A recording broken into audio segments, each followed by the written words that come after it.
Donc, vous le savez, régulièrement au Théâtre de Vidy, nous faisons résonner de différentes façons les spectacles avec des questions dont les spectacles s'occupent, mais évidemment, un spectacle n'est jamais une réponse.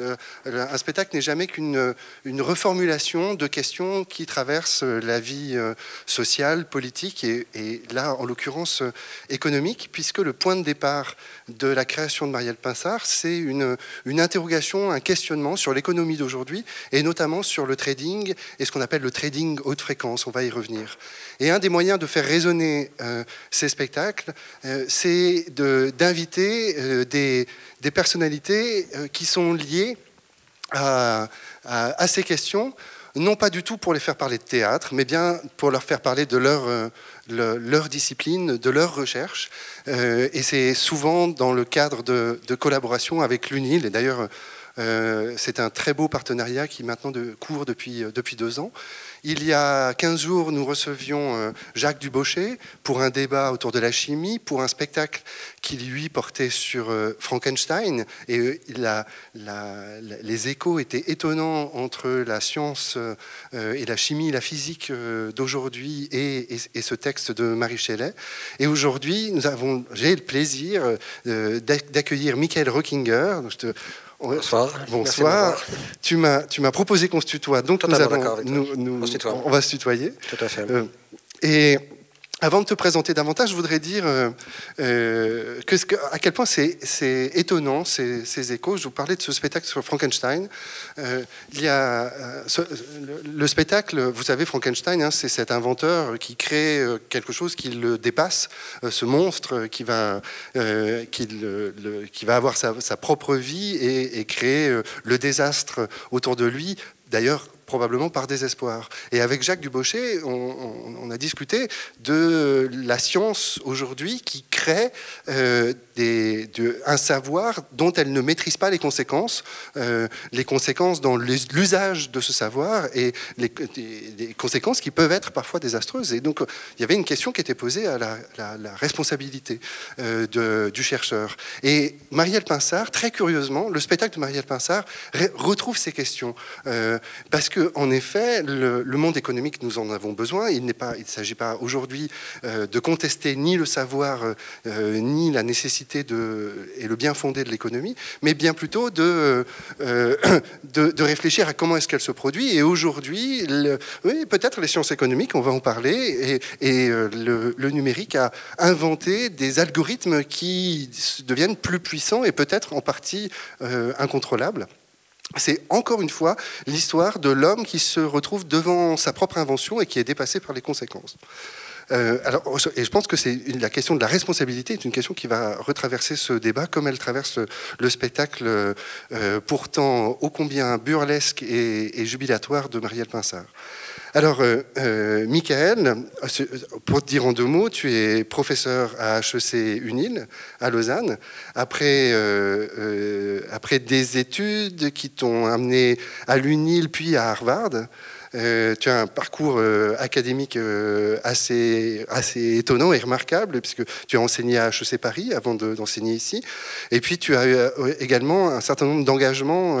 Alors, je ne sais si on peut dire parallèle, puisque tu as été, par exemple, consultant scientifique pour la Banque de France. J'ai lu. Et puis, tu as aussi publié un CV académique long comme le bras, mais aussi des ouvrages d'explication, comme le premier que sais-je sur le que sais-je sur la finance et l'investissement. Et d'ailleurs, j'étais curieux de lire que c'était le premier que sais-je publié en anglais. Le seul et unique d'ailleurs. Et une expression absolument extraordinaire. L'Académie française, ils en ont parlé, et sur l'éditeur, il y a une pression absolument extraordinaire. Il a fait l'expérience une seule fois. Moi, j'ai une pile à peu près des emails comme ça. Lui, un maître de emails a été convoqué par le président de la République à l'époque. Pour avoir publié en anglais. Pour avoir publié en anglais. Il s'est fait tirer les oreilles. Il a dit, d'accord, j'arrête. Et aujourd'hui, à l'UNIL, en plus d'être professeur, tu es au Center for Risk Management, c'est ça? Tout à fait. Alors, par habitude, je propose aux invités de présenter leurs recherches actuelles et peut-être commencer par ça. Qu'est-ce que c'est que ce centre de gestion du risque? On pourrait dire ça? Tout à fait juste. Donc, jusqu'à il y a relativement peu d'années en arrière, c'est-à-dire jusqu'à 2007, au niveau de ma recherche, je m'étais intéressé, par exemple, à comment modéliser les prix boursiers au mieux, comment chercher à valoriser des instruments financiers qu'on appelle des dérivés, donc, qui ont, par exemple, plusieurs sous-jacents.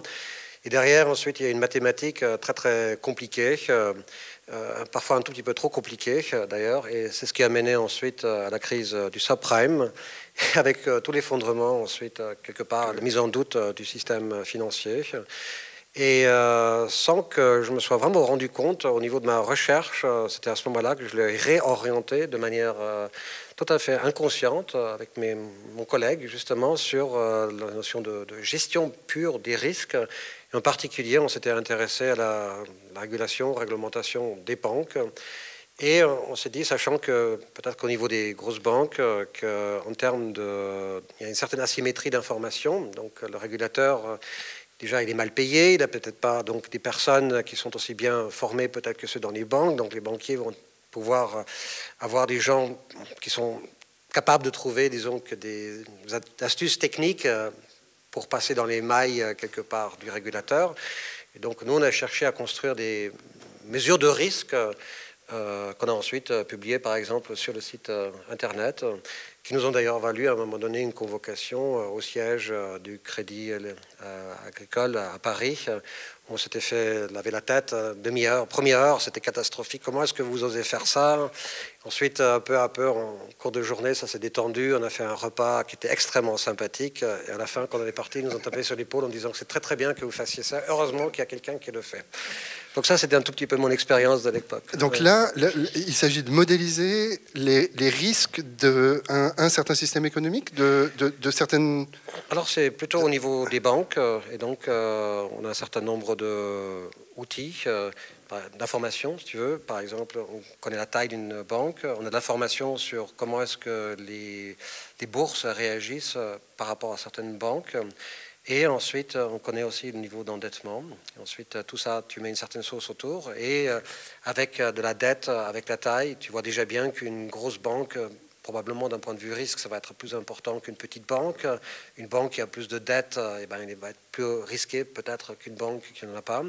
Et ensuite, tu as une certaine notion d'exposition d'une banque par rapport à des risques, appelons ça macroéconomiques.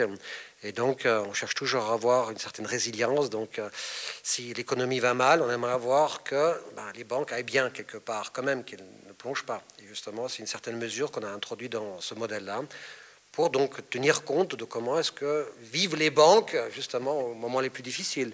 Et tout ça, ça nous permet ensuite de mesurer quel est le montant qu'il faudrait apporter si jamais il y aura de nouveau un choc très important au niveau de l'économie, donc sous-capitalisation.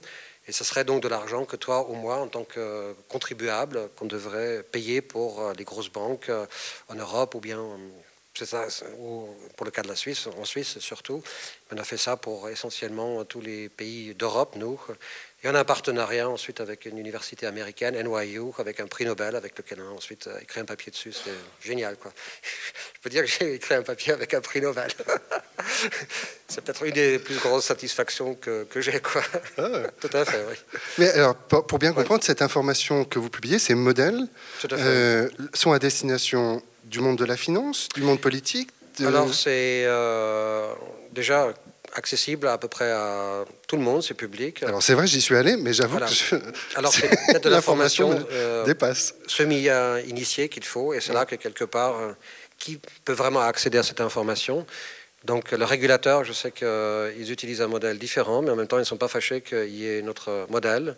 Donc, on voit ça comme un complément, quelque part, pour valider, disons, que la méthodologie qui existe au niveau par exemple, au niveau européen.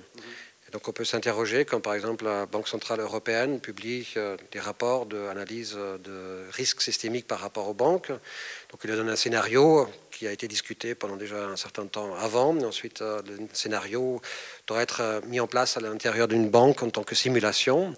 Et ensuite, la Banque centrale reçoit les résultats finaux et déclare tout le monde essentiellement est béni, sauf peut-être une banque qui devra se recapitaliser. Et donc nous, on est là avec la fourchette et on dit, écoutez les gars, c'est peut-être pas exactement comme ça, vous êtes un tout petit peu trop gentils. Donc on est un peu trouble fait là, c'est un peu comme ça qu'on se voit maintenant. L'université qui viendrait amener un point de vue, le tiers qui amène un autre point de vue. Et je crois que c'est effectivement le rôle qu'on peut se permettre, justement en tant qu'académique. On est quelque part un peu les fous du roi.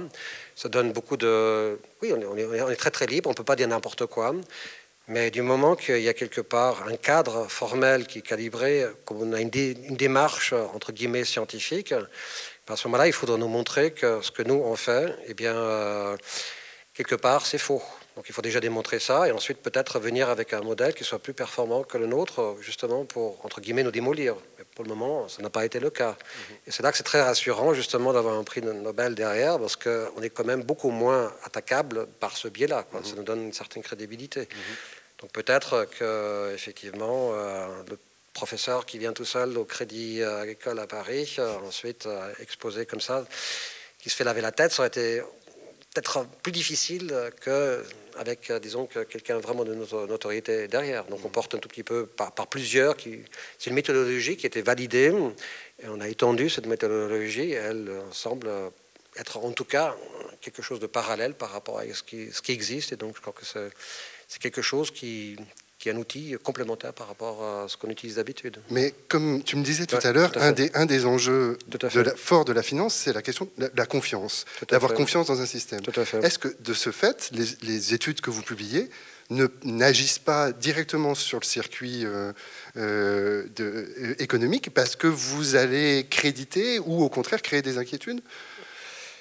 Si on crée quelque part des inquiétudes et qu'ensuite, on en a créé d'ailleurs, et qu'il y a des clients ensuite qui vont voir certains assureurs ou certaines banques et leur disent, écoutez, par rapport à ce qu'on a aussi publié dans les médias, écoutez, on a lu ceci dans tel et tel journal, qu'est-ce qu'il en est vraiment? Donc les banques ou les compagnies d'assurance, ils ont une certaine responsabilité. Ensuite, ils sont mis le dos contre le mur. Donc ils viennent vers nous, mais ils sont aussi obligés de se poser des questions eux-mêmes. Et je crois que quelque part, c'est ce fou de roi, et d'ailleurs, on n'est pas du tout les seuls à être dans ce rôle-là, eh bien, ça permet d'être quelque part un complément par rapport au régulateur qui devrait faire son travail, mais qui peut-être ne peut pas toujours le faire autant qu'il le voudrait, parce que les moyens sont limités. Parce que simplement il n'y a pas le personnel. Quand je suis arrivé en Suisse, donc on m'a parlé essentiellement de 2 personnes qui travaillaient pour le régulateur. Donc un pour le Crédit Suisse, un pour l'UBS. Ensuite, les autres, c'était uniquement des consultants qui analysaient les différentes banques. Pour bien comprendre, le régulateur, c'est une instance publique ? C'est la FINMA, en l'occurrence, oui. Qui, depuis la crise financière, elle a pris de l'ampleur, elle a grandi. Il y a des cellules maintenant à l'intérieur de la Banque centrale suisse. Tout le monde analyse maintenant les risques des banques. Donc maintenant, tout le monde est au diapason, je dirais. Mais au départ, quand j'ai vu qu'on externalise ensuite à des compagnies d'audit, qui vont peut-être avoir aussi un conflit d'intérêts. D'ailleurs, c'est ce qu'on a vu avec le ranking des ratings des agences de notation, qui d'un côté faisait du conseil très rémunérateur pour les différentes entités qui vendaient des subprimes, et en même temps faisait l'audit. C'est clair que si d'un côté je gagne beaucoup d'argent en écrivant ensuite le rapport d'audit par derrière, que je n'ai pas une incitation à être méchant dans le rapport d'audit. Donc il y a un conflit d'intérêts. Et donc d'avoir un tiers qui fait du trouble setting pour mettre du franglais à l'anglais temps, je crois que c'est bien, oui. Un aspect de tes recherches, c'est le fait de privilégier un rapport empirique, tu dis, de l'analyse des faits que tu privilégies au modèle mathématique. Tout à fait. Donc il y a différentes manières d'aborder la recherche. Donc soit qu'on est tout à fait théorique, on crée un cadre, on se demande maintenant, par rapport à ce cadre, qu'est-ce qu'il a comme implication? C'est vraiment comme de la physique. Donc les papiers d'Einstein, c'est on fait un certain nombre d'hypothèses. Par exemple, qu'il y a une constante qui existe, c'est la vitesse de la lumière. Voilà. Ensuite, on se dit, maintenant que j'ai cette hypothèse-là, qu'est-ce que ça donne comme implication? Ensuite, il y a la théorie de la relativité qui suit derrière, avec un certain nombre de prévisions. Donc, par exemple, Mercure devrait se trouver à tel et tel endroit à un certain moment. Il y a des ondes gravitationnelles. Tout un tas d'implications qui existent ensuite, qui sont testables. Et donc, ça, c'est le rôle du théorique. Personnellement, je trouve que d'avoir des réponses qui sont plutôt concrètes, avec des modèles que j'arrive à calibrer, qui font ensuite un pronostic, justement, sur Par exemple, le montant qu'il faudrait injecter dans une banque en cas de choc économique grave. Ça, c'est un exemple tout à fait concret où il y a un montant chiffré et pratique. Mais ce n'est pas les seuls thèmes. Donc moi, je m'intéresse aussi à des problèmes d'économie de la santé. Donc avec un autre collègue actuaire, à un moment donné, on s'était assis. On s'était demandé, mais qu'est-ce que ça pourrait donner maintenant le coût de la santé projeté d'ici 30 ans pour les personnes du 4e âge? Quelqu'un de l'industrie m'a posé cette question. On a planché ensemble pendant une après-midi. Moi, je me suis retiré pendant un week-end. J'ai collectionné les données, j'ai fait mon petit modèle. Lui, il a rajouté toute sa sauce ensuite de connaissances sur le système médical. Et puis, on a eu une note comme ça. Donc, du moment qu'il y a un problème concret, à ce moment-là, je m'y intéresse. Et ça, je crois que c'était ma formation, justement, Boston, à Harvard, qui m'a poussé à ça. Donc, au départ, je suis arrivé avec une logique très européenne. Oui, j'ai envie de faire de la théorie.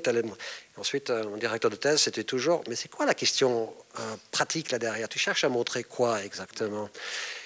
Et donc, quand on parle d'une question économique, comment est-ce que je peux rendre maintenant les banques plus sûres? À ce moment-là, si on trouve réponse, en cours de route, on est aussi mené à se poser des questions méthodologiques. Et c'est ça qui fait vraiment avancer la chose, parce qu'autrement, qu'est-ce qu'on fait? On va prendre des outils qui existent déjà, on les améliore légèrement, on ne fait pas vraiment ces grands pas. Mais en partant de questions nouvelles, là, c'est là qu'on peut aller vraiment beaucoup plus loin.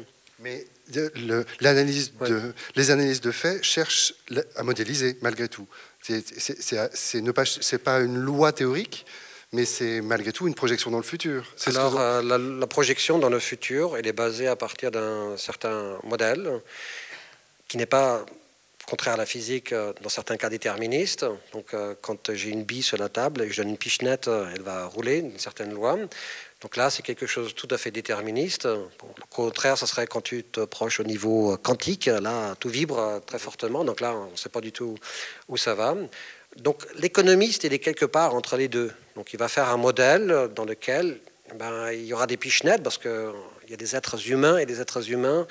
On est émotionnel, il y a des choses qu'on a du mal à modéliser, la démagogie par exemple, l'optimisme, le pessimisme, les craintes, comment est-ce qu'on modélise tout ça? Donc on sait mesurer un peu le risque, mais l'incertitude par exemple par rapport à l'ambiguïté, c'est des notions supplémentaires d'incertitude. Donc tout ça c'est très complexe en fait à tenir compte et donc très souvent on en fait abstraction, mais malheureusement c'est exactement ça qui va nous tomber dessus, ou bien alors des hypothèses négligées ou implicites auxquelles on n'a pas du tout pensé et qui tout d'un coup nous sautent à la figure. Ça, c'est aussi quelque chose qui existe. Donc, par exemple, le risque de liquidité. Voilà. Donc, la crise financière de 2007, tout d'un coup, on cherche à acheter ou vendre quelque chose. Il n'y a plus personne pour acheter ou vendre. Ça y est, plus personne. Et donc, grosse panique. Et ça, les modèles, ils supposent que les marchés sont parfaits. Et donc, on peut négocier toujours à n'importe quel moment des quantités infinies, si on veut, sans que ça fasse bouger le prix. La réalité est tout à fait différente. Alors maintenant, nouvelle vague de modèles, on tient compte du risque de liquidité. Et sûrement, à un moment donné, il y a quelque chose de nouveau dans peut-être 20 ans. Pour le moment, j'ai l'impression qu'on a les choses à peu près sous contrôle. Dans un certain nombre d'années, de nouveau, va émerger quelque chose, un certain risque latent qu'on néglige totalement, qu'on sait dans les hypothèses qu'on n'a pas du tout compris. Et à ce moment-là, nouvelle crise financière. Voilà, malheureusement. C'est comme une espèce de cycle et chaque fois on essaie de devenir un peu mieux. Mais il y a du fatalisme là. Ça veut dire que Oui, c'est Schumpeter, tout craché là. Donc c'est l'Autrichien qui, disons que pour lui, il y avait des vagues destructrices. Pas exactement comme moi je les interprète. Mais c'était toujours une sorte de renouveau. Donc, on a par exemple le cheval d'abord, et ensuite, à un moment donné, on s'est rendu compte que le cheval, c'est pas très commode. À ce moment-là, l'invention de la machine à vapeur, et donc tout d'un coup, les trains, une grande innovation. Et puis, une nouvelle innovation, une révolution maintenant avec l'Internet qui est plus récente. Donc, chaque fois, ensuite, il y a tout un secteur industriel qui disparaît, qui va être remplacé par quelque chose, et quelque part, l'être humain, il en profite justement, parce qu'aller à cheval quand il pleut, c'est peut-être moins agréable que d'être dans une belle voiture, couvert avec la musique qui est en train de jouer. Donc ces vagues, disons, destructrices, il les fallait quelque part. Alors moi, je fais une extrapolation maintenant par rapport à l'économie en disant, on vit avec quelque chose peut-être incomplet, où il faut vivre avec le fait que de temps en temps, il y a des crises, mais que globalement, quand on regarde le bien-être, globalement, malgré ces crises, eh bien, parce que dans un système qui globalement fonctionne assez bien, parce qu'il faut réfléchir aux alternatives comme système. Donc on parle de démocratie, là on parle de c'est la grosse mécanique là qu'on est en train de sortir. C'est plus de l'économie, mais c'est vraiment politique quasiment. Et donc à ce moment-là, disons, étant dans le cadre dans lequel on vit, qui est donc un cadre démocratique, libéral, eh bien certaines règles qui sont bien, et même s'il y a des crises de temps en temps, eh bien, globalement, on va vers l'avant positivement. Mais un autre aspect, parce que la modélisation, je la comprends, mais je lisais une de tes contributions dans un livre de 2011, je crois, sur la question du management responsable. Ah oui. Et où ton texte s'intitule « La finance responsable reste à inventer ». Et notamment, tu amènes la question de la durabilité et de comment intégrer la question de la durabilité dans le système financier. Tout à fait. Là, tu es dans autre chose que dans le fait d'inventer un modèle qui permet de réfléchir un système économique et ses évolutions. Il y a bien une intervention qui là relève davantage de préoccupations qui dépassent la finance pure. Tout à fait. Et en proposant et en amenant à une réflexion autre. Donc là, l'économiste, il fait un pas en dehors de ces modèles et de ces analyses. Tout à fait. Cela étant dit, il est vrai qu'il y a de plus en plus de personnes qui sont en train de prendre conscience justement qu'il n'y a pas simplement l'économie mesurée en termes d'argent, mais que quand il y a une entreprise qui existe, elle crée des externalités, il y a de la pollution par exemple. Et qu'il y a tout un tas de choses qu'il faut pour rendre les êtres humains heureux. Donc en particulier, il y a les Nations Unies qui ont publié un document qui s'appelle Global Compact, donc c'est le contrat global, qu'on pourrait le traduire comme ça, avec un certain nombre de points qui devraient correspondre aux droits humains. Et pour te donner un exemple, récemment, avec une étudiante, on a pris pour les différents points ensuite des cas où il y a eu une violation ensuite de ces règles. Donc, par exemple, l'esclavage. Donc, tu tapes mot esclavage et en même temps le mot d'une entreprise sur Internet. Et ensuite, tu regardes s'il y a des nouvelles qui ont été publiées. Et tu serais d'ailleurs surpris si tu fais ça avec un certain nombre d'entreprises, parce que tu penses que, elles sont très très bien, mais pourtant il y a eu des cas d'esclavage chez eux. Et ensuite, on regarde d'autres mots comme par exemple corruption et ensuite pollution. Donc ça nous fait penser par exemple à BP avec le golfe du Mexique quand il y a la pollution. Donc le cas de Volkswagen, on n'a pas classé comme pollution parce que là, c'est beaucoup plus quelque chose de tricherie. Et donc il y a aussi une catégorie. Donc il y a des cas ensuite respect des droits humains. Donc est-ce qu'il y a eu des cas de harcèlement et autres. Et donc on a regardé pour toutes les entreprises. On a ensuite regardé comment est-ce que lorsqu'il y a des telles annonces, les cours boursiers, comment est-ce qu'ils réagissent. Et ensuite on peut se demander comment est-ce que maintenant je peux rendre un portefeuille. Est-ce que ça aide, disons, d'avoir d'avoir fait attention en amont par rapport aux entreprises qu'on met dans un portefeuille, par rapport à leur historique, par rapport à toute leur gouvernance, par rapport à tout ce qu'ils ont fait par ailleurs, en termes justement de choses qu'ils n'auraient pas dû faire, de tricherie, et ensuite d'avoir un portefeuille qui va être plus résilient par rapport à ces risques qu'il y a quelque part. Donc ça veut dire qu'il y a un certain nombre d'entreprises qui vont être exclues. Là, on continue très activement, d'ailleurs, on a un projet de recherche justement, on considère que c'est aussi un risque pour l'humanité quelque part. On a toute une recherche qui est en train de se mettre en place aussi, parce que l'université aussi est très sensible par rapport à la question de la durabilité. De la durabilité, exactement. Donc ça pose la question du fossile. Est-ce qu'il faut continuer qu'est-ce qu'on fait avec les entreprises qui sont dans le fossile? Est-ce qu'il faut les garder dans un portefeuille? Mais où est-ce qu'on place le curseur? Donc on peut exclure par exemple l'entreprise qui est directement responsable de l'extraction du pétrole du sol, pourtant que ce soit une mauvaise chose, il faut déjà réfléchir là-dessus. Mais ensuite, qu'est-ce qu'on fait par exemple avec les avions? Est-ce qu'il faut exclure maintenant Boeing parce que c'est très pollueur? Qu'est-ce qu'on fait maintenant avec les tubes d'acier qui vont être transportés et utilisés pour du pétrole? Est-ce qu'il faut ensuite exclure ces entreprises-là? Donc ça pose en fait beaucoup de questions que je dirais qui sont un peu métaphysiques pour le moment. Et là, on n'a pas encore totalement des idées au clair où placer le curseur et comment faire. Donc on sait qu'il faut faire quelque chose, on y réfléchit. Et pour le moment, simplement, il y a des choses qu'on regarde qui sont d'un point de vue, je dirais, c'est vraiment terre à terre. On se demande simplement si, en excluant un certain nombre d'industries, peut-être qui font tache d'huile, qu'on pense faire tâche d'huile. Et encore, c'est quelque chose qu'on peut vraiment discuter en long et en large. Si on les exclut, qu'est-ce que ça donne en termes de performance? Est-ce qu'il y a une dégradation notable d'un portefeuille financier ou pas? Donc il y a des questions nouvelles qui se posent, et ensuite, quand on aura la réponse à ça, on se pose aussi la question simplement comment est-ce qu'on obtient ces données. Donc ça devient une boîte qui s'ouvre et on peut très très loin. Donc on a maintenant des bases de données avec les entreprises, avec leur ranking, sur différents critères, et ensuite on se pose la question, mais qu'est-ce que valent ensuite ces critères de ranking? Donc on ne regarde pas simplement un seul critère, le fossile, mais c'est multicritères, c'est droits de l'homme en général. Voilà.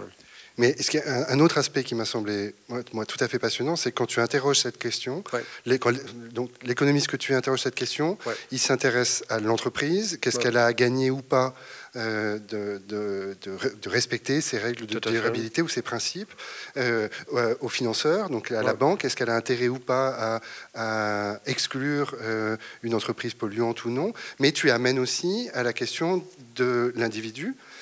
Comment est-ce que chacun dans nos comportements et surtout comment nous participons au respect de la plus grande durabilité possible, des principes de durabilité. Et en même temps, ce qui m'a semblé intéressant, c'est que tu essayais de réfléchir comment est-ce que le système économique était incitatif ou pas. Et toi, tu poussais à une responsabilisation des individus. C'est-à-dire qu'en quelque sorte, tu prends en compte dans quelle mesure le citoyen et le consommateur est incité par le système économique qui lui est proposé à avoir un certain type d'action. Est-ce que ce que je dis est correct? Je crois qu'il faut que tout le monde ait à peu près la même éducation en finance qu'on est d'habitude en mathématiques ou bien en écriture, parce que c'est tout aussi important.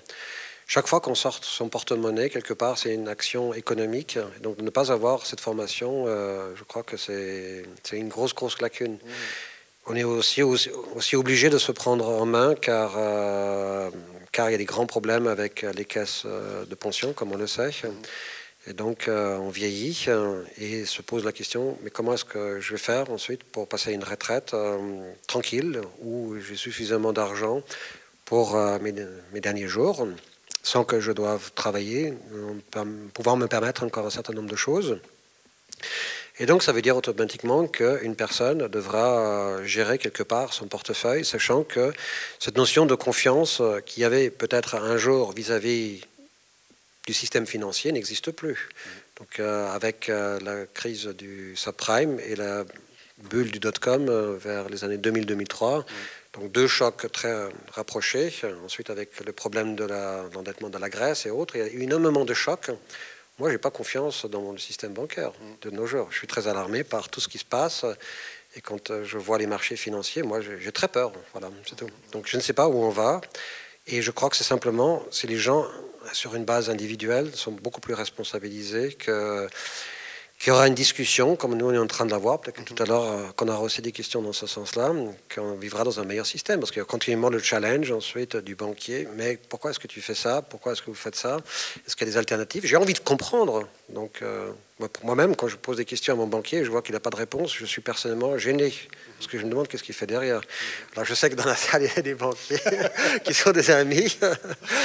Donc, voilà, c'est donc une responsabilité tout à chacun de se former, je pense. Ouais, c'est-à-dire penser l'économie aussi à partir de l'individu et de la place de chacun, et de penser une politique économique. Tu as bien lu mon article, là. Tout à fait, oui. Oui. On n'a pas de réponse à tout, de l'académique, on n'a pas. Le système, de toute façon, quelque part, on est dans un système libéral. On n'est pas totalement aidé. C'est très bien comme ça, d'ailleurs, que nous-mêmes, on soit responsabilisés.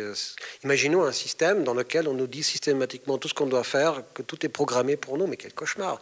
Donc, du moment qu'on nous laisse de la liberté, qu'il y a la liberté qui est laissée aux autres, c'est clair qu'il y a des gens qui vont utiliser le système peut-être à la propre fin, plutôt qu'à la fin de notre fin, quoi. Et à partir de là, il faut être responsable et comprendre au mieux ce que nous propose. Et donc, il faut avoir cette curiosité-là d'interroger et poser la question, mais qu'est-ce que c'est que ça? Comment est-ce que ça fonctionne? Et parfois, moi-même, je suis ébahi quand, je sais pas, je prends un taxi dans certaines villes, et puis tout d'un coup, le gars, il me dit, qu'est-ce que vous faites? Bon, j'enseigne à l'université, et puis le gars, il commence vraiment à me poser des trucs, des questions très profondes, en fait. Ça réfléchit, quoi. Il se pose peut-être plus de questions que quelqu'un d'autre qui ne serait pas dans son taxi en train de rouler, quoi. Et ça, c'est la démarche saine, quelque part, je dirais. Alors, ça me permet de rebondir sur une dernière partie de notre petite discussion en t'interrogeant sur quelques aspects ou concepts qui traversent le spectacle. Parce que cette question de la responsabilité de l'individu, on la comprend bien, mais est-ce que tu me permets de la mettre en regard avec ce qu'on entend de la finance aujourd'hui, dirigée, conduite par des algorithmes? Tu me parlais de ce mini-crash qu'il y a eu il y a 2 jours, déclenché par des algorithmes qui, d'un coup, s'entretiennent les uns les autres. Et tu me dis, et puis il faut la nuit, et tout le monde dort, réfléchit un peu, et se réveille le matin en se disant peut-être que le robot n'est pas allé dans le bon sens. Comment penser une finance qui a des conséquences très concrètes dans nos vies, alors qu'elle est confiée à des machines sur lesquelles on n'a plus nécessairement le contrôle, surtout à l'époque de ce qu'on appelle maintenant le deep learning, c'est-à-dire la machine qui est capable d'apprendre entre guillemets de ses erreurs et de son expérience. Tout à fait. Non, alors disons qu'il y a différentes notions de trading automatique qu'il faut bien distinguer. Donc, des premiers mécanismes. Alors, pourquoi déjà est-ce qu'on fait faire du négoce par un robot, par une machine? Eh bien, une notion ensuite de coût de transaction. Le coût de transaction, ça veut dire qu'il y a une commission qui va être payée, par exemple, au banquier si tu passes une transaction. Il y a ensuite des taxes, bien entendu, qui vont être prélevées. Seulement, quand tu passes par ta banque, ce que tu ferais habituellement pour passer un ordre de bourse, la commission va être relativement élevée. Alors, il y a maintenant des services sur Internet où tu ouvres un compte en banque, sur Internet, dans une banque électronique, et à partir de laquelle, ensuite, tu peux placer ton ordre. Et là, tu n'as plus cette chaîne, si tu veux, de secrétaires, de tout le monde derrière, etc. Et donc, la commission va être à une fraction, ce que tu paieras automatiquement. Donc ça, c'est le premier niveau, si tu veux, pourquoi il y a du trading automatique. Ensuite, le deuxième niveau, c'est-à-dire que là, ça s'adresse déjà, par exemple, à des compagnies d'assurance, et quand, à un moment donné, ils vont avoir un volume de négoce relativement important à faire. Donc, par exemple, des millions d'actions qu'ils vont acheter ou vendre dans le cas d'un rebalancement de portefeuille.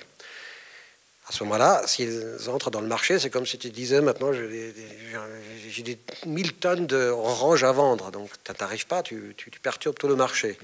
Donc, ce qu'ils vont faire, c'est morceler maintenant ce gros ordre en petits morceaux. Alors, on peut se demander, mais comment est-ce que je fais maintenant mon morcellement de manière la plus intelligente? Donc, si tu as des paquets qui sont trop gros, à ce moment-là, tu vas avoir un impact au niveau des prix. Et si jamais tu as trop de petits morceaux que tu cherches à vendre, à ce moment-là, ça va durer très longtemps. Et d'ici là, quand tu auras terminé de vendre, ton prix, peut-être que de vente, il sera tombé. Et donc, maintenant, il y a des robots qui regardent les marchés, comment est-ce qu'ils sont résilients, ça c'est le mot technique. Et donc, ils vont mettre maintenant, suite à cette étude de résilience du marché, que tu peux mesurer avec un modèle statistique, une stratégie qui va être, par exemple, de vendre tous les 5 minutes 1000 actions, par exemple. Alors, au départ, on a fait ça de manière déterministe. Mais ensuite, c'est là que maintenant on arrive à parler de la troisième phase, disons, du négoce. Alors maintenant, là, il faut vraiment bien comprendre en fait le marché des marchés financiers. Donc normalement, tu n'as pas simplement un seul prix auquel tu peux acheter. Donc en finance, tu as toujours ce qu'on appelle le prix d'achat et de vente. C'est exactement comme tu vas à l'aéroport, que tu cherches à changer par exemple des francs suisses en euros, des euros en francs suisses. Tu as toujours 2 prix, prix d'achat et de vente. C'est exactement la même chose maintenant à la bourse. Seulement, ça va être encore beaucoup plus compliqué parce que tu vas avoir ce qu'on appelle des courbes d'offres et de demandes. Donc, plusieurs gens qui vont dire, moi, je suis prêt à acheter à tel prix, tel et tel montant. Ou bien d'autres qui diront, eh bien, moi, je suis prêt à vendre pour tel et tel prix. Généralement, on vend un prix élevé et puis on achète à un prix relativement bas. Et maintenant, ces gens-là qui ont donc cet ordinateur devant eux, ils se sont dit, peut-être que j'arrive à robotiser maintenant ces transactions avec l'information qui arrive.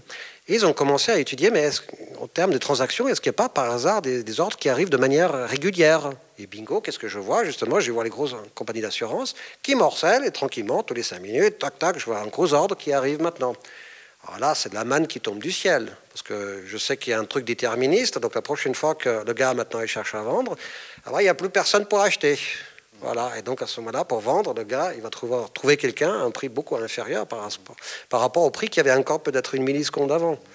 Et donc, il y a des techniques de filtrage du signal qui sont relativement simples qu'on va mettre en place. Alors, tu me diras, on comprend maintenant qu'il ne faut pas faire ça à des moments déterministes, on va faire ça de manière maintenant aléatoire. Mais même si c'est fait de manière aléatoire, il y a des méthodes de filtrage qui permettront de voir tel et tel, il est arrivé à tel moment. Même si c'est aléatoire, on peut se dire que ça fonctionne peut-être selon une distribution exponentielle. On modélise ensuite derrière ce qu'il y a. Il y a des gens qui sont très très forts.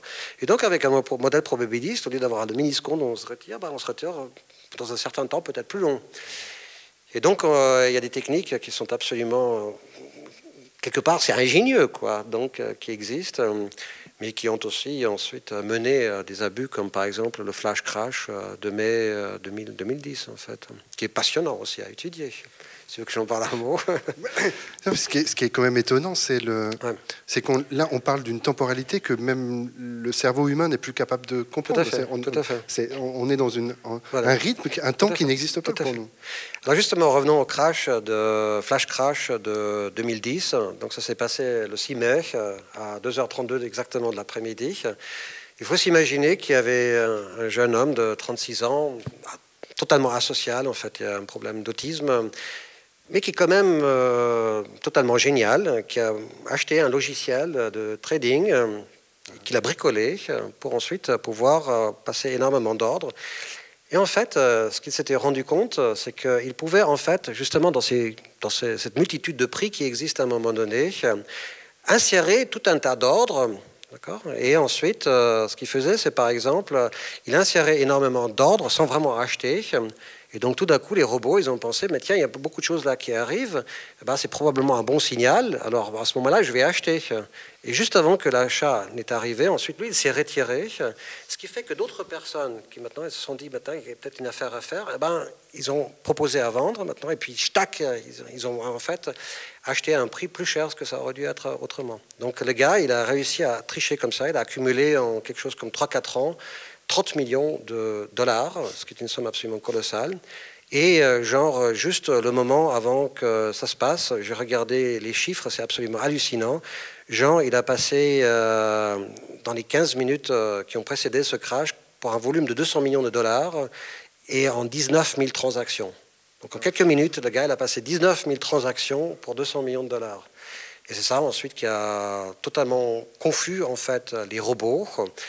Ils ne comprenaient plus qu'est-ce qui se passe. Ils avaient pensé qu'il y avait effectivement une information à la baisse du marché. Et ensuite, ça commençait à devenir une prophétie autoréalisante. Ils ont commencé à vendre. Effectivement, tout est vendu. Ensuite, ils ont arrêté les ordinateurs pendant pendant une demi-seconde. Et en demi-seconde, les ordinateurs ils se sont dit, mais qu'est-ce qui se passe là? Qu'est-ce que je suis en train de faire? Respirons. Et puis tout de suite, la bourse est remontée après. En attendant, il y a eu des milliards et des milliards qui ont été perdus dans cette excursion, en fait. C'est une description qui laisse croire à un système très fragile, en fait. Oui, enfin, le gars, ensuite, on a examiné psychologiquement, il n'est pas tout à fait clair. Donc lui-même, il pensait bien faire, quoi. Je ramasse de l'argent, c'est mignon, c'est bien. Voilà, 30 millions. Il faut dire que lui-même, il a tout perdu parce qu'il s'est fait avoir par des escrocs lui-même, quoi. Donc, pauvre gars. Donc, mais en attendant, voilà, les caisses de pension... boum, Procter & Gamble, passé à 0 et remonté ensuite à son cours boursier. Donc un titre, je sais pas, il vaut 50, ensuite il vaut 0 5 minutes après, ensuite il vaut de nouveau, je sais pas, 40 après. C'est une folie. Ouais. C'est assez effrayant comme totalement. J'ai une dernière question, si tu veux bien, sur une autre question du spectacle, mais c'est aussi quelque chose qu'on lit souvent. C'est la question de l'endettement, notamment de l'endettement des États et d'une finance qui fonctionnerait sur la dette. Quel est le rôle de la dette et de l'endettement dans la finance aujourd'hui? Normalement, le rôle de la dette, c'est d'avoir de l'argent tout de suite avec lequel on peut faire quelque chose et ensuite on le rembourse avec de l'argent qui nous vient dans le futur. Donc on préfère une consommation immédiate plutôt qu'une consommation future. Là, c'est le cours d'économiste. Voilà. Oui. Alors, au niveau d'un État, c'est un peu la même chose, c'est-à-dire qu'on peut avoir des projets, par exemple, d'infrastructures, qu'on se dit, ce serait bien maintenant d'avoir un parc industriel, donc il y a une commune qui va s'endetter, mettre en place le parc, parce que ça permettra ensuite de créer des emplois immédiatement, ce qui va être bien pour la société. Donc, tout à fait bien. Au niveau de l'État, c'est toujours exactement la même chose, mais exactement comme pour un individu, eh bien, quand il y a trop de dettes, ça devient problématique. Eh bien, pour un État, ça devient aussi problématique quand il y en a trop. On a vu ça dans le cas de la Grèce, par exemple. Et avec une certaine inquiétude, je regarde maintenant outre-Atlantique. On est en train d'avoir une politique, justement, de diminution des impôts. Or, les dépenses de l'État, elles existent toujours. Donc, c'est bien que l'argent doit provenir de quelque part. Et donc, ça va être par un certain endettement. Alors, le gouvernement américain, actuellement, il justifie ça en disant « Oui, la croissance, ça va être génial !» Mais imaginons que ça ne sera pas. À ce moment-là, peut-être pour la première fois dans son histoire, les États-Unis vont devoir faire faillite, ce qui sera intéressant. Donc là, c'est un cas typique de trust, de confiance. Ils n'ont jamais fait faillite. C'est le seul État au monde qui n'a jamais fait faillite dans le passé. Et donc, c'est ça qui leur permet ensuite de faire un certain nombre de choses. Mais quand ça arrivera, ça risque de faire mal aussi. Oui, la dette qui la limite. Dans le cadre d'un ménage ou d'une commune, ça reste des gens raisonnables qui maîtrisent un budget, qu'ils comprennent. Mais là, on parle de sommes et de temporalité d'une telle complexité. Oui, disons que tu as une certaine idée du... Enfin, c'est toujours le montant que tu arrives à prélever d'un point de vue fiscal. Il y a aussi ce qu'on appelle le seigneurage. Seigneurage, c'est quand la Banque centrale imprime de la monnaie. Et ces deux phénomènes... Désormais, le seigneurage, ça n'existe plus vraiment comme c'était le cas dans le Moyen-Âge, d'où seigneur, d'ailleurs, seigneurage pour imprimer l'argent. Et donc, ça veut dire que c'est essentiellement sur le dos du contribuable que ça va se passer. Donc, si tu as une croissance très très forte, tu vas aussi avoir une possibilité de prélever beaucoup d'impôts dans le futur, avec lequel tu pourras ensuite rembourser cette dette. Si jamais tu fais maintenant un mauvais calcul et la croissance ne sera pas comme tu l'as prévu, à ce moment-là, à un moment donné, il faudra bien faire quelque chose avec cette dette. Alors, soit tu fais défaillance, tu fais faillite. C'est peut-être pas si grave que ça, mais quelque part, quand on regarde un certain nombre de pays qui ont fait faillite, ils sont sortis peut-être pas plus mal que ça. Une fois que la dette est ensuite restructurée et penchée, ben on continue, on tourne la page et on oublie la chose. Alors, il y a quand même des règles qui existent. Donc, quand tu prends par exemple un crédit normalement hypothécaire, eh bien, l'annuité que tu vas payer chaque mois ne devrait pas être plus qu'un tiers de ton revenu mensuel, par exemple. Et donc, ça limite quelque part ce que tu peux acheter. Pour un pays aussi ? Alors, pour un pays, c'est beaucoup plus compliqué. Mais quelque part, tu peux quand même te dire quelle va être la capacité ensuite d'obtenir en termes de financement. Qu'est-ce qui est généré déjà par les entreprises qui appartiennent à l'État. Et ensuite, tu arrives au fameux, par exemple, 3% de la dette qui est actuellement qui est en vigueur là, pour les différents États de l'Europe. Ça se sort d'un de ces calculs macroéconomiques. J'ai lu un de tes articles, pour le coup, dans un quotidien, où tu pointais la dette de la France. Il y a quelques années. Google existe aussi pour s'interroger sur les économistes. Oui. Et où tu pointais justement un endettement qui te semblait, que tu pointais comme étant largement supérieur. Oui, disons qu'historiquement, il m'est arrivé de pointer sur beaucoup de choses. Oui, tout à fait. Oui, c'est justement le rôle un tout petit peu du fou du roi, quoi. Donc, j'aurais pu pointer aussi sur le cas de la Grèce. Donc, aujourd'hui, je pense que côté France, c'est pas nécessairement là que les inquiétudes, tu disais les États-Unis. En particulier avec le nouveau changement qu'il y a au niveau du gouvernement, je suis plutôt très très optimiste. Maintenant, je ne l'aurais pas été il y a quelques années en arrière. Quand quelqu'un nous dit je hais la finance, voilà, donc c'est pas ce qu'il faut dire. On peut pas vivre sans finance. Donc haïr, qu'est-ce que ça donne comme ça? C'est du populisme, l'état pur. Donc là, les choses qui sont dites me semblent très raisonnables. Et c'est très souvent dans la tête que ça se passe, en fait. C'est une question de confiance. Donc, quand tu as déjà quelqu'un qui te dit « j'ai la finance », si tu te mets dans la place, justement, de ceux qui vont financer les projets, ça ne donne pas vraiment très envie de justement financer quoi que ce soit. Quand tu as un gars qui dit « je vous aime, faites du bon boulot, je crois en vous », psychologiquement, c'est tout à fait autrement. On croit en moi, on a confiance en moi. Bien sûr, mais je te racontais d'ailleurs, et on va vous passer la parole après ça, mais que Marielle Pinsard, lorsqu'elle est venue nous voir avec son projet, elle s'intéressait donc à la question de la finance. Elle sentait qu'il y avait un enjeu là intéressant, et ce qu'elle disait, c'est comment est-ce qu'on fait pour réfléchir cet aspect de nos vies qui est présent partout, mais qui nous échappe complètement par sa complexité. et elle a commencé un travail scénique, un travail d'écriture, et elle témoignait de la difficulté qu'il y avait à parler de la finance ou de l'économie sans être dans un modèle simplifié et un modèle critique. C'est-à-dire dès qu'on on en parle en dehors de questions très pratiques et entre spécialistes, bien c'est comme si on ne pouvait que accuser le système d'une certaine façon.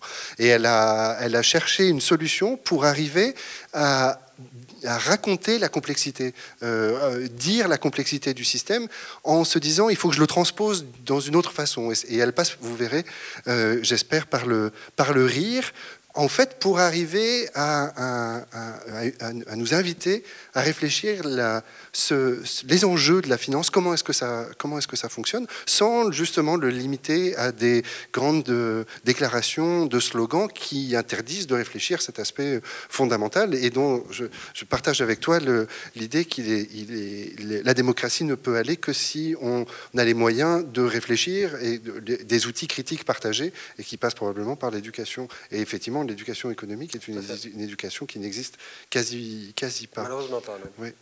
Je vous propose de vous passer la parole et de prolonger la discussion avec vous. Comment vous réagissez? Comment est-ce que vous entendez les différents points de cette discussion? La finance aujourd'hui, les algorithmes, la dette, mais aussi la responsabilité individuelle ou peut-être les crises qui seraient le moteur de l'économie. Oui, monsieur. Tout d'abord, je vous remercie pour ce débat que j'ai beaucoup apprécié.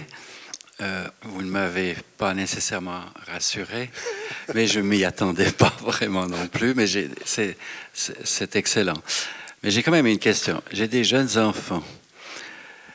Est-ce qu'il faut que je leur conseille de constituer une caisse de pension ou pas? Tu as travaillé sur la question. Oui, tout à fait. Non, je crois qu'il faut diversifier. Et en Suisse, on a déjà un système qui est relativement bien réfléchi, dans la mesure où on a 3 piliers qui fonctionnent avec des logiques qui sont différentes. Personnellement, je crois de plus en plus dans le fameux 3e pilier, l'épargne qui est gérée de manière personnelle. Et que c'est là que je crois qu'on a vraiment une responsabilité, nous, quand on réfléchit ensuite aux générations futures, de voir comment est-ce que je fais le transfert de manière optimale. Donc, oui, il y a par exemple l'immobilier dans lequel on peut investir. Historiquement, quand on regarde à travers les différents pays, c'est la classe d'actifs qui, dans le très long terme, a performé le mieux que les actions, mieux que les obligations certainement. Donc ça peut être d'avoir par exemple une maison, plusieurs maisons, l'habitat dans lequel ils vont déjà vivre. Ce serait un magnifique cadeau que vous pouvez leur faire, qu'ils apprécieront, je pense.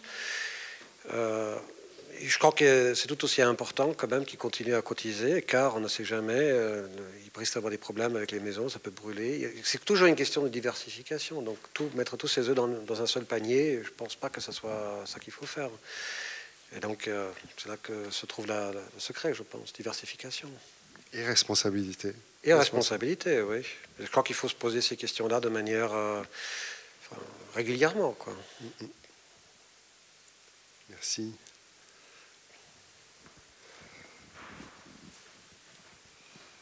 Madame. Merci beaucoup. Est-ce que vous vous êtes intéressé plus particulièrement au risque, comment il est géré par les caisses de pension au niveau de leurs investissements, la nature des investissements qu'ils font à court, moyen, long terme, parce qu'on nous présente que le risque démographique qui a comme conséquence la diminution des actifs par rapport aux retraités et par conséquence la baisse des taux de conversion. Bon, alors ça, c'est une espèce de feuille de vigne contre les caisses de pension, qui est cette histoire de risque de longévité. Quand vous regardez le risque de longévité, c'est pas ça le problème.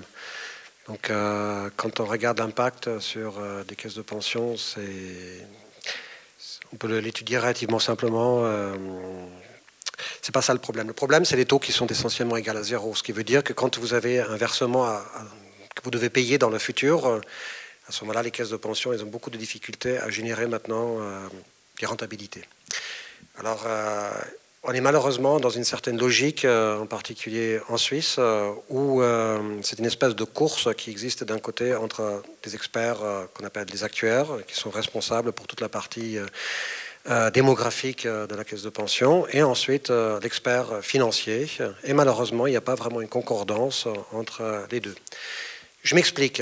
Normalement, quand vous faites une concordance entre les aspects de financement et ensuite des engagements que vous avez, vous devez vous demander, mais comment est-ce que, par exemple, par rapport à un choc, qui peut être positif, négatif, évolution des structures par terme, eh bien, comment est-ce que ça va faire bouger le portefeuille, par exemple, des obligations et en même temps des actifs? Et ça, c'est une question qui n'est jamais adressée de manière satisfaisante, parce qu'il faudrait un modèle relativement compliqué qui existe, qu'on a d'ailleurs développé avec un collègue, mais par rapport auquel vous avez les caisses de pension qui sont extrêmement, comment dirais-je, sceptiques, parce que là, c'est effectivement une machine dans laquelle il faut déjà la comprendre. C'est pas quelque chose de simple, parce que d'un côté, vous avez une modélisation de toute la caisse, la partie, disons, des engagements d'une caisse de pension, et vous devez avoir un modèle pour la partie financière, ce qui n'est pas quelque chose de facile non plus. Et c'est uniquement que vous avez un modèle conjoint qu'ensuite on peut s'interroger au lien entre les deux côtés et à ce moment-là trouver une bonne politique d'investissement en termes d'actions, d'obligations, en termes de commodities et autres. Et c'est quelque chose auquel butent ensuite les caisses de pension. Premier problème, c'est un problème humain. Si tout d'un coup vous avez maintenant un logiciel qui arrive, c'est clair qu'il y a des gens qui vont se trouver au chômage. Deuxièmement, un tel logiciel va prendre une attitude beaucoup plus long terme que court terme. Or, le souci essentiel des caisses de pension, par moment, ils sont désespérés pour avoir ce ratio de couverture à 6 mois qui est satisfait. Donc, ils feraient tout pour qu'il soit satisfait. Tuer les limites. Ils n'ont même pas l'argent pour avoir un consultant qui les aide un tout petit peu pour leur conseiller sur justement comment faire de l'ALM. Voilà. Vécu ça. J'ai encore mal aux fesses. Et donc, il y a un certain problème auquel on est heurté et on ne peut pas faire quoi que ce soit contre ça. Donc, il faudrait vraiment avoir un changement de logique.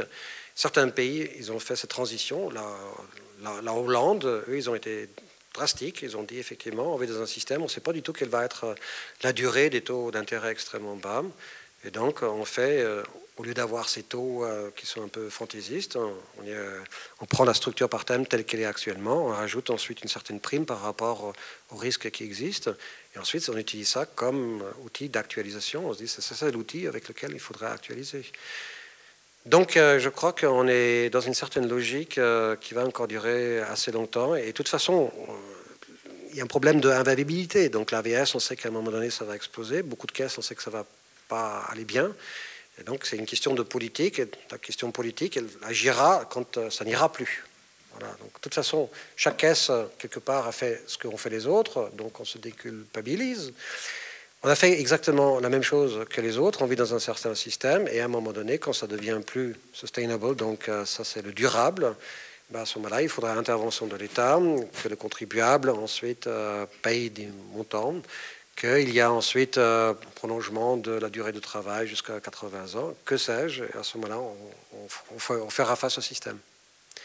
Donc je suis extrêmement préoccupé, effectivement, par rapport à la manière dont c'est actuellement géré. On a publié des articles là-dessus, et je crois qu'en tout cas, je suis beaucoup trop petit pour changer le système.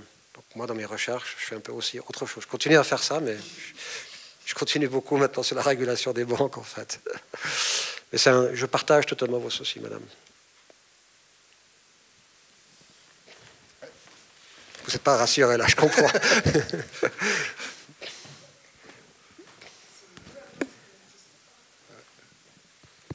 Il y a une gouvernance effectivement qu'il faudrait faire et qui ne se fait pas exactement. Bonsoir, vous avez exprimé avec beaucoup de franchise des doutes sur le monde financier, particulièrement donc c'est les bourses qui sont là derrière. Alors vous vous imaginez pour des gens qui ne sont pas versés dans l'économie, ça ouvre presque la boîte de Pandore, on va s'écrouler. Mais j'essaie de me raccrocher à quelque chose qui me semble pas suffisamment expliqué, c'est que finalement il y a des crises, il y a des problèmes, il y a des situations hors équilibre. Mais en temps normal, il y a quand même un lien entre l'entreprise, la bonne marche de l'entreprise qui génère des profits, et la bourse qui reflète d'une certaine façon un certain multiple de ces bénéfices. Donc, à force de parler des choses bizarres, des technologies, des algorithmes, des cracks et tout ça, la population, dans le sens large, perd la compréhension que à la base, il y a quand même quelque chose de quand même assez solide sur lequel vient se greffer, bien sûr, des tas de dérapages. Alors, est-ce que vous êtes d'accord qu'il y a quand même un grand travail d'explication et de vulgarisation pour retrouver cette confiance de base du lien entre le monde de la bourse et la marche des affaires? Disons que ce lien-là, il existe.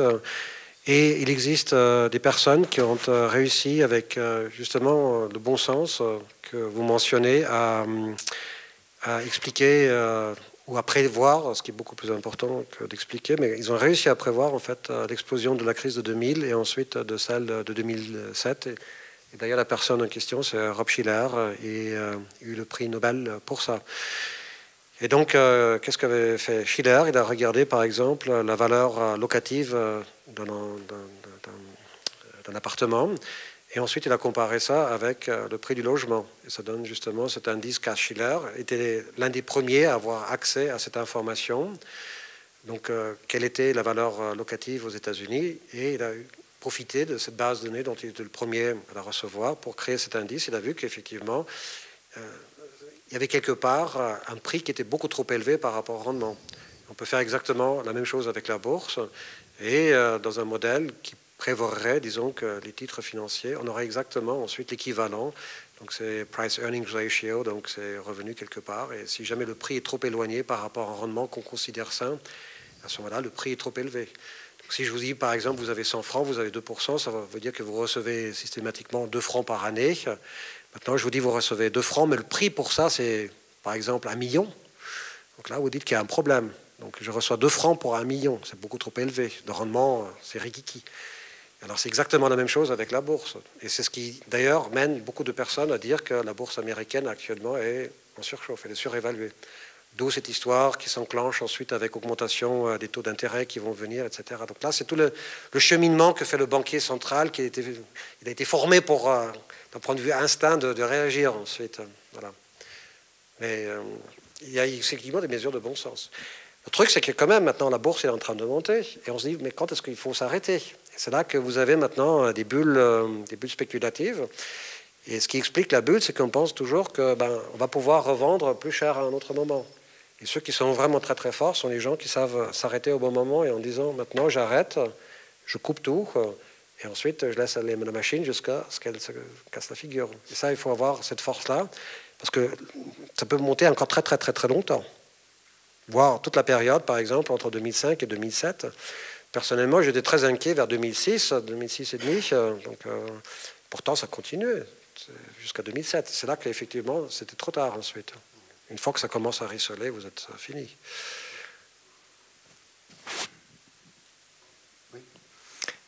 J'avais une question sur... je voulais savoir quand est-ce que le Fou du Roi allait s'occuper des crypto-monnaies. Merci pour la question. Pour le moment, ils sont encore en termes de volume assez marginal. Je crois qu'il faudra s'en occuper quand elles consomment tellement d'énergie que la consommation devient préoccupante. Pour le moment... Enfin, déjà, il faut comprendre comment fonctionnent les cryptos. Donc, les cryptos, disons qu'il y a un code secret qu'il faut casser.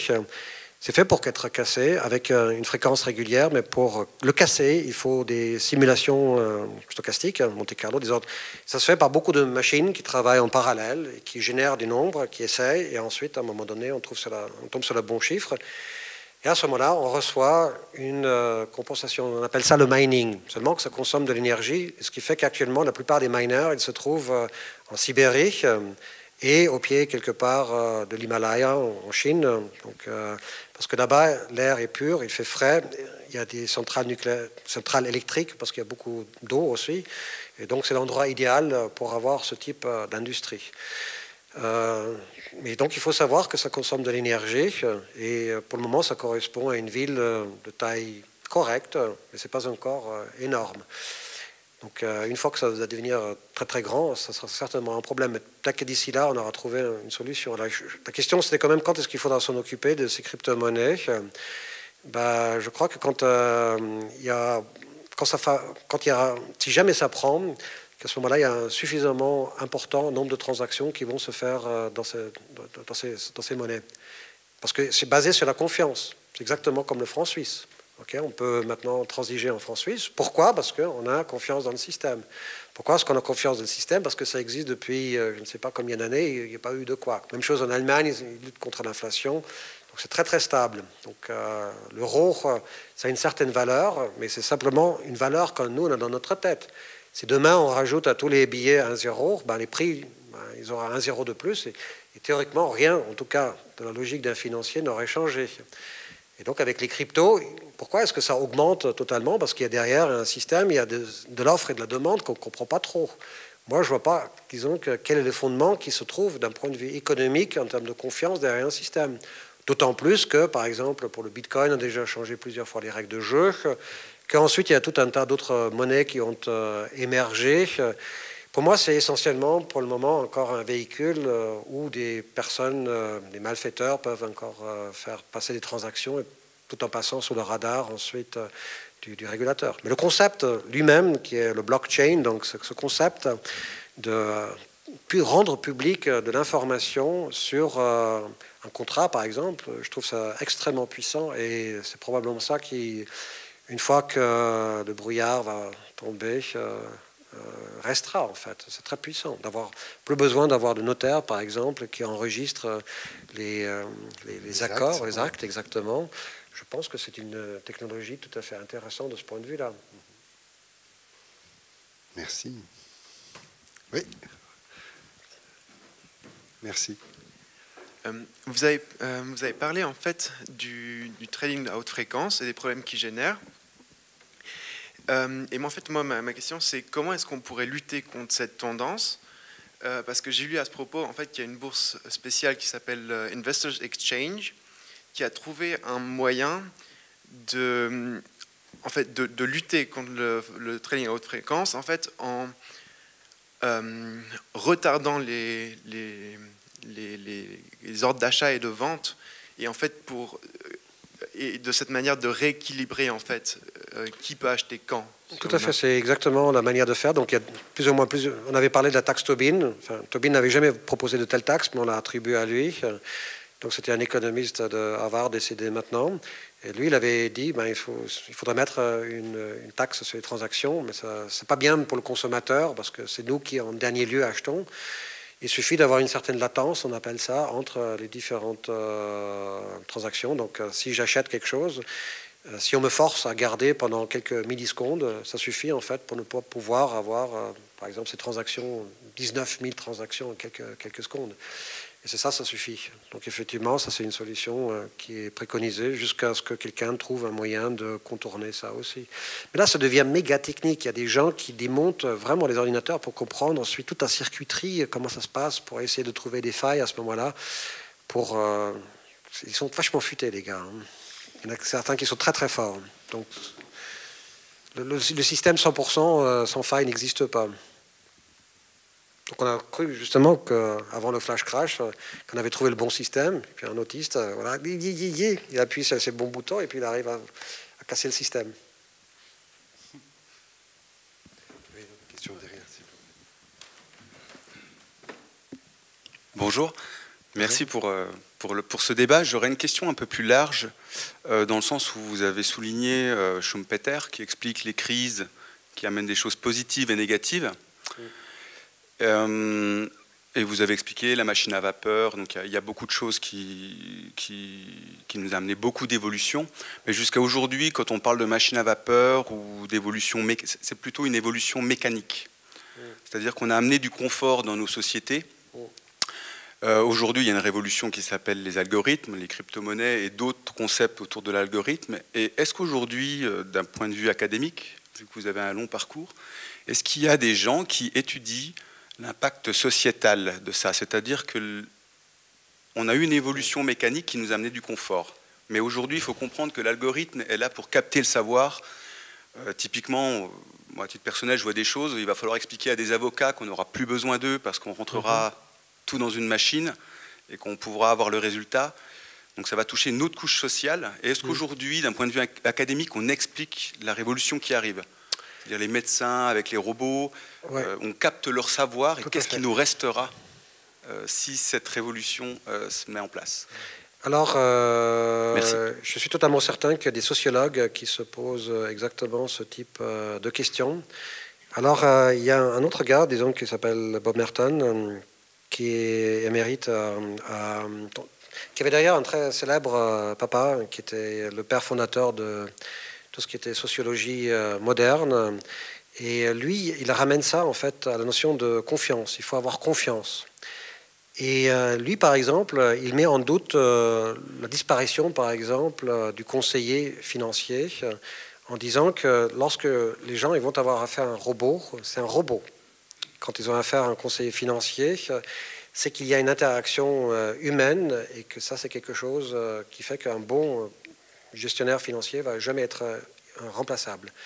Alors, on aura effectivement une partie qui va être, je pense, remplacée par des machines. Il y a effectivement des opérations qui vont se faire par des robots qui assistent. Mais je pense que, en tout cas, pour un futur, je ne sais pas quel est ce futur.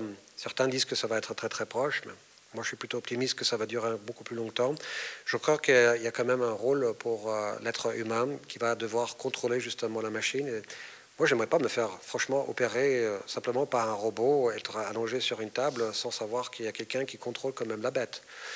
Et de pouvoir intervenir, d'avoir les spécialistes qui est derrière, ça c'est quelque chose de très bien.